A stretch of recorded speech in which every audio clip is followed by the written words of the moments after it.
Hello and welcome back to another edition of Life Skills here on GNet TV.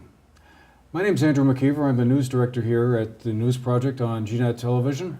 And it's my pleasure to be with us today with two experts who will be walking us through the steps of home mortgages. Earlier this month we had two experts in here from a local life insurance agency, the Shaw Insurance Agency, talking to us about life insurance and home insurance. We're going to be doing several other shows along the way about other sort of major situations we all have a chance to encounter at some point along the way, whether it's renting an apartment, starting a business, managing personal finances, or, like we're going to do today, home mortgages.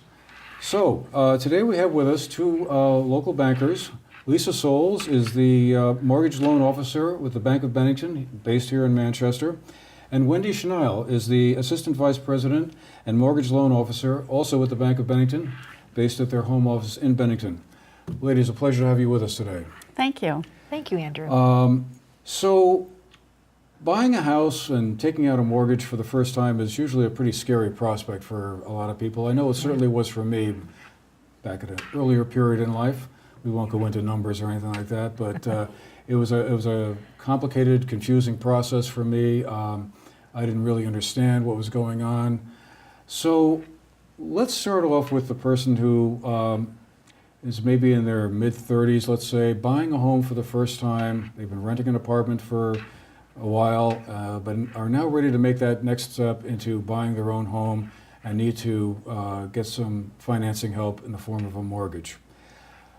What should they bring when they come into your office for the first time and sit down and get acquainted? What are the first steps that they will need to walk through? The first steps are for them to be pre-qualified, and typically they would bring with them, although it's not required until they have found a home and until they go under contract, typically they would bring recent pay stubs, their last 2 years W-2s. If they're self-employed, they would bring their last 2 years tax returns. And that enables us to take a look at their income, talk about their credit and what they're currently paying for housing expense. Because one of the things that we look at is what's called payment shock.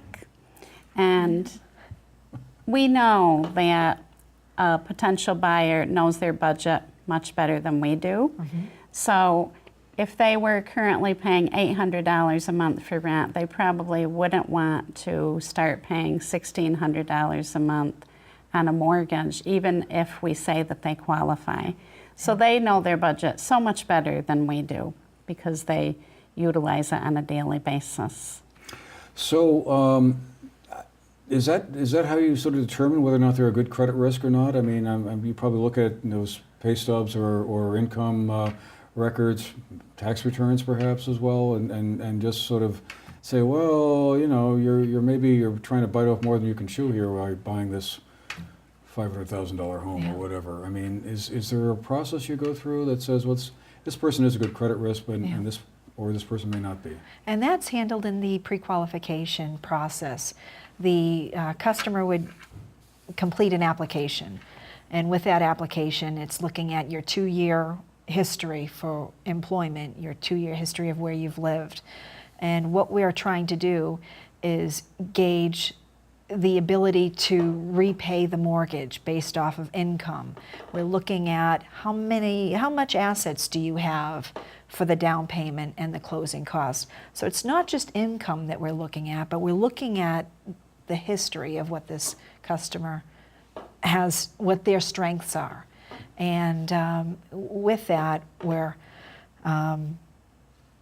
looking to qualify them for this purchase. And but it's not just the income. Do things like credit score come into play here as well? Absolutely. Credit score is a very important part of the process. And again, that's a snapshot of your credit history. How well have you utilized credit? How much credit do you have out? What is your repayment of borrowing the money and paying that back? So there are different types of mortgages, I guess. I mean, if nothing else, some are 15 years in length, others 20, others perhaps longer. Is there some rule of thumb around how long a mortgage should be, or what's best for people at different income levels? I mean, I guess the shorter the term of the mortgage, the higher the monthly payment. But there may be, which doesn't sound good, but maybe there's a benefit to that. There is, yeah. The typical length of a mortgage is as long as 30 years or as short as 10 years. There are a lot of different types of mortgages. There are VA loans, which the Bank of Bennington offers, USDA loans, which don't require a down payment, and then there are conventional loans, and that's sort of a fancy word for your typical bank mortgage type of loan. And we also have fixed type loans, adjustable loans. We talk through with the customer what their plans are. How long do they intend to own the home? We ask a lot of questions so that we can guide them to what some of the best choices, and we provide more than one choice to them, what some of the best choices are for them to take a look at. So again, is there a rule of thumb around whether or not a fixed interest rate versus an adjustable one is advisable? That's a great question, and it depends on that particular person's situation. If that person knows that they're only going to be in the home for maybe 3 years, 4 years, because they have a plan to do something else, then maybe an adjustable rate mortgage is a good tool for them to use. The majority of the mortgages that I originate are 30-year fixed rate mortgages, and that's because it's a set payment fixed for 30 years. But that's not to say that you can't consider an adjustable rate mortgage.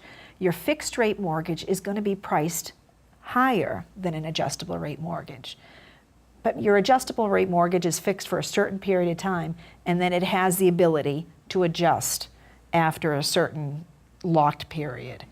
But again, it depends on the individual situation. And not every product is made for every person. But if you have that dialogue with an originator, you can really fine-tune what's a good risk for both the customer and for the bank. Are there limits to how high an adjustable rate mortgage can go? I mean, is there a cap at some point? You're not going to start off with a 3% interest rate and wind up with 33%, I assume. That's true. That is or can true. you? With adjustable rate mortgages, the cap is 6% over the initial interest rate. Okay. But that can still be a shock. I mean, if you start off at 3.25%, you're looking at 9.25% at some point in the history. As Lisa mentioned, adjustable rate mortgages can work well for people because there have been several times that I have had plant managers come in, people who have itinerant employment and they know they're only going to be here for 5 years. Adjustable rate mortgages may work well for that type of borrower.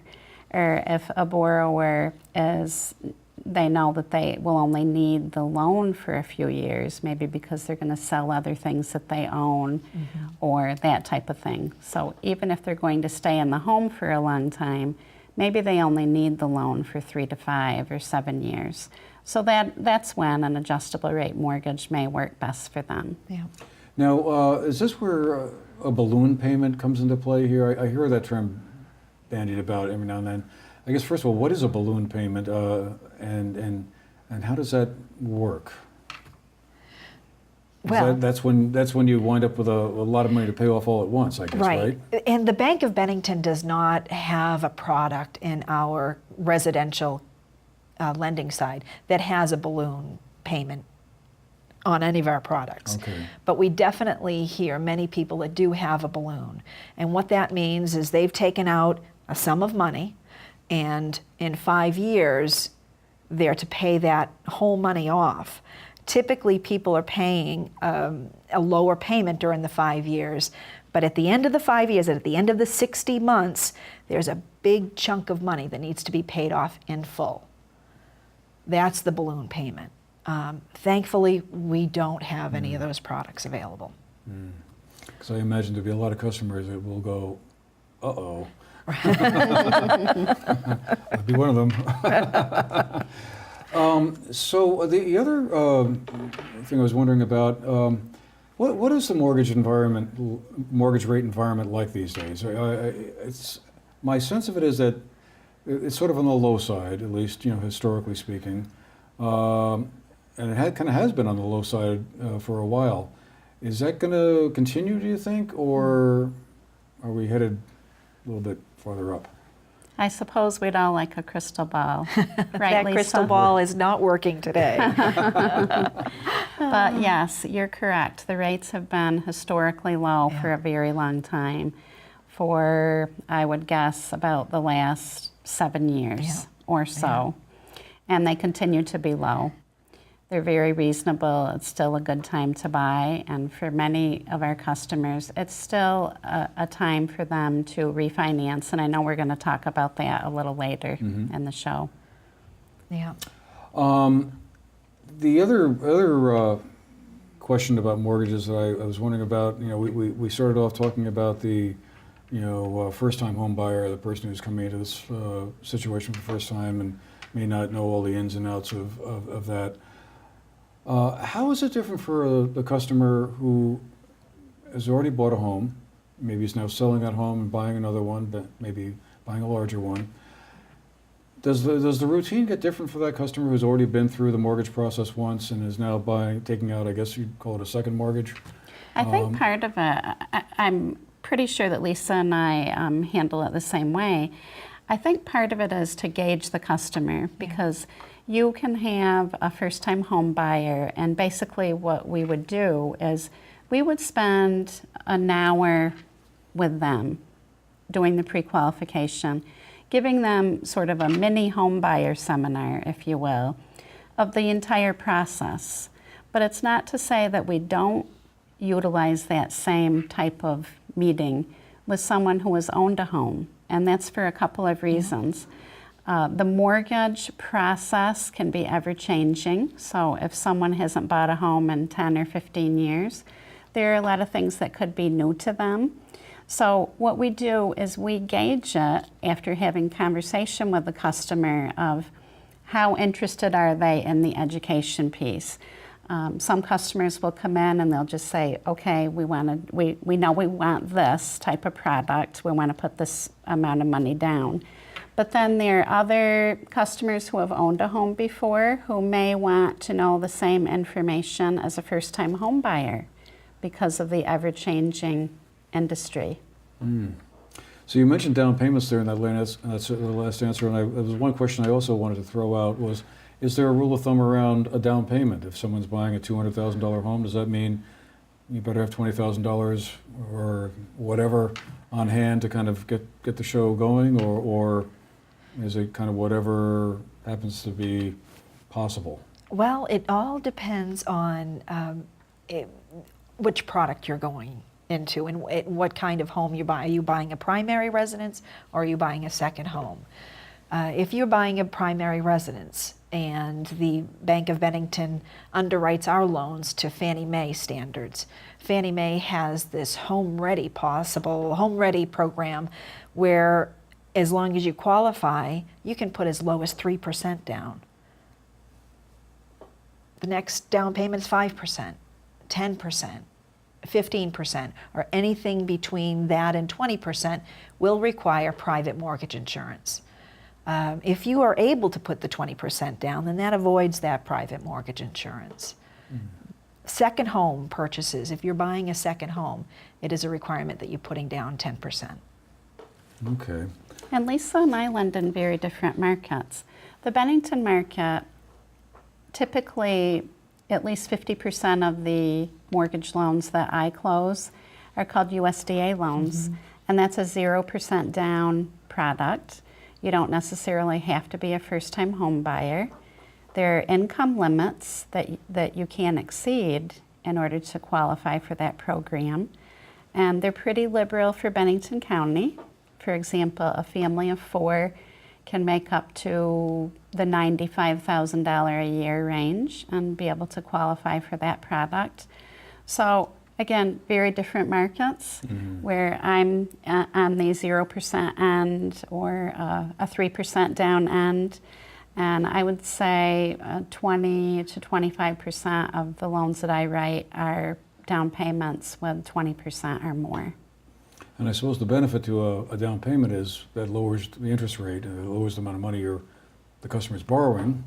So that means that monthly payment is going to be a little bit less than it would be if you were doing a 0% down payment. Right. Yes. Yes. The rates are still low for the 0% down programs, but the more you put down, as you said, and the rate pricing is a little bit different than if you put 0% down. So this makes me wonder, I mean, 10 years or so ago, the U.S. economy kind of went into a bit of a free fall, I guess 9 years ago roughly. And one of the culprits around that were the so-called subprime mortgages, I guess, where lending institutions were sort of eager to have customers borrow money to buy homes, and also the U.S. government was also eager to, encourage home buying. Home ownership. I'm assuming that environment is a considerably different today. Is that bank regulations are much more conservative around that. Is that in fact the case, or have things not really changed all that much? I would say that you are looking at a different landscape environment for mortgage lending, and it has changed since the 2008-2009 crash. The compliant piece of this is making sure that a lender is not putting that customer, that borrower, in financial hardship. So it's up to the lender, the bank, to do their due diligence to make sure that this person who's borrowing this money has the ability to repay that money, that the bank isn't looking to put them into a home where they can't afford. So that has definitely increased, I think, paperwork, the time it takes to process a loan, and all that, just the back office work. So the subprime market definitely has hurt this economy. I think as the rules, everybody is now getting used to the rules that we have to follow, and I'm hoping that we never repeat what we just went through. Well, it certainly things went a little haywire for sure. Let's pivot over to the refinancing question. Explain to me how those work. I mean, someone has a mortgage. The purpose of a refinance, what, is to lower their monthly interest rate? Is that the main reason for doing a refinancing, or is there more to it than that? That's one of the reasons. There could be several. If they have a higher rate, and typically the rule of thumb is if the interest rates now are 1 to 2% lower than the existing rate you have on your mortgage, it could be an opportunity for you to have your loan officer take a look at that and see if it's worth it. It also depends on, even though if you have a 1 to 2% interest rate difference, it also depends on what your loan balance is. Because if a person owes $50,000 on their existing mortgage versus a person that owes $250,000, those are going to be very different answers if the interest rates now are 1% different than the rate they currently have. And there are a lot of other reasons why people refinance. They may refinance to borrow additional funds, to assist with school tuition, to do home improvements, to consolidate other loans that they have that aren't mortgage loans. So we see a lot of different scenarios. Are mortgage refinancings on the rise, or stable, declining? What's going on with them right now? It seemed like for a while there was a wave of refinancing going on because interest rates were so favorable. Is that still the case out there? I personally, in my area, am experiencing a downturn in refinances. I'm wondering if the people that have refinanced, that we've absorbed all that market for refinance with the lower rate environment that we've experienced the last few years. Right now, I'm just seeing a steady purchase market.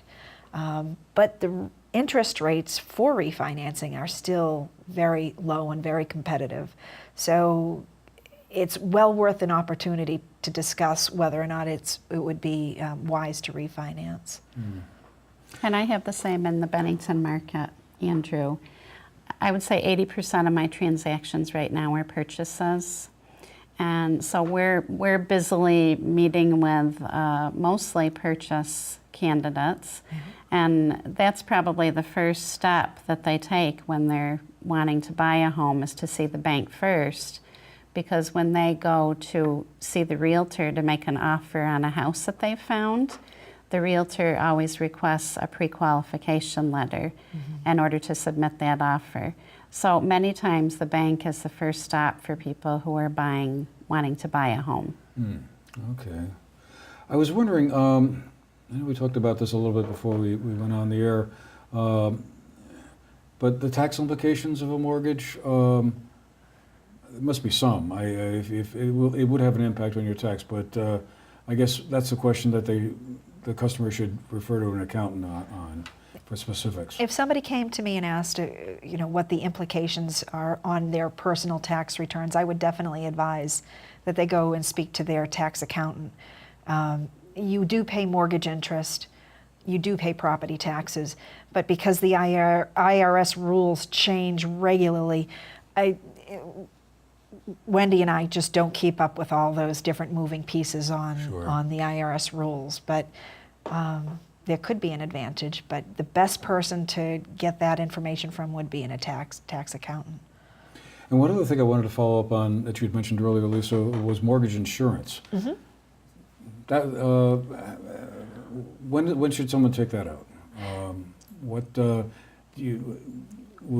Does everyone, at least a first-time buyer, would they want to have, or do they need to have, in order to qualify in the first place, some sort of insurance? What I was referring to is private mortgage insurance. Okay. Private mortgage insurance is required by the lender if the customer doesn't put down the 20%. Private mortgage insurance protects the bank in case of default, and it allows the customer to move into the home without the 20% down. So. Okay. So earlier we were also talking about the do's and don'ts about this. So maybe this is a good time to run through those do's and don'ts. What should or shouldn't customers do prior to coming in to see you? Probably the best advice is when you have a mortgage loan in process, to not go out and buy furniture before you own the house. No fancy sports cars? Yes. Don't quit your job in the middle of the mortgage transaction, because obviously we're using that income to qualify you for getting approved for the loan. So basically, keep your credit profile the same as it was when you originally applied and got that pre-approval or pre-qualification letter. I would agree. Please don't go out and buy a car. Please pay all your bills on time. If you're moving money from one account to another, let your loan officer know so they can help prepare you for the paperwork that's going to be needed to watch that transaction happen.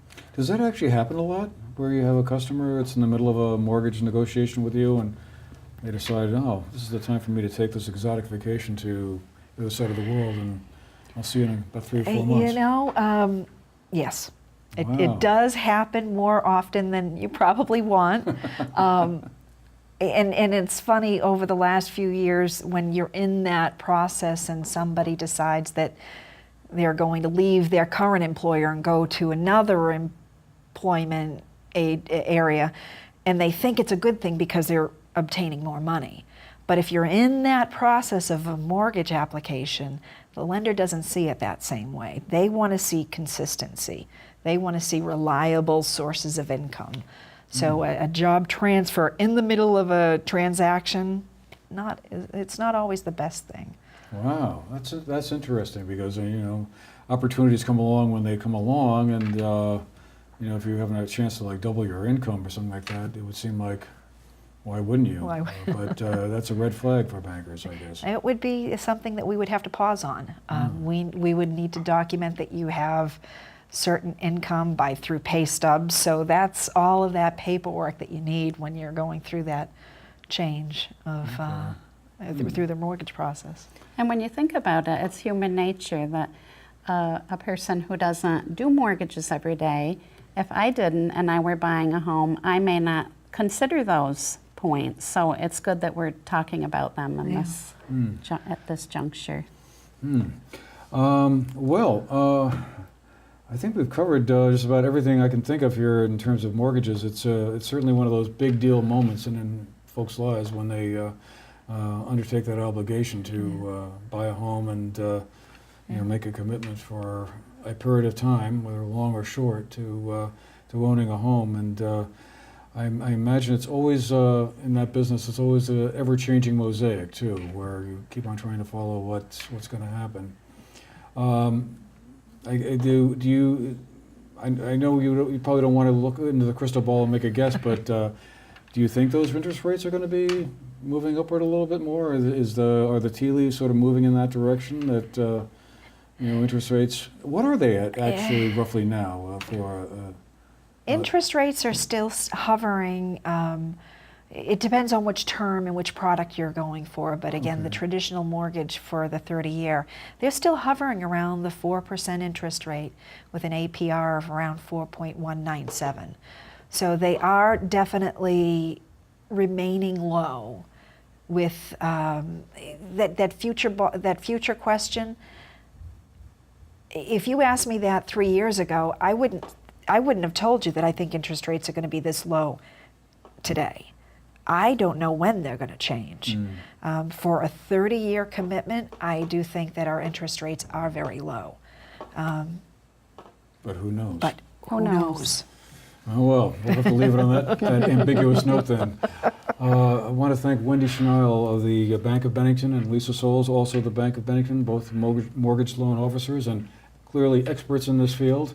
Great to have you two folks with us today to share your knowledge and insights about home mortgages, and thank all of you for watching as well. We'll be back again probably in a few weeks with another topic on life skills. We'll have to figure out what the next big life question is that they didn't teach you about in high school or college that you'll need to know or want to know something about anyway.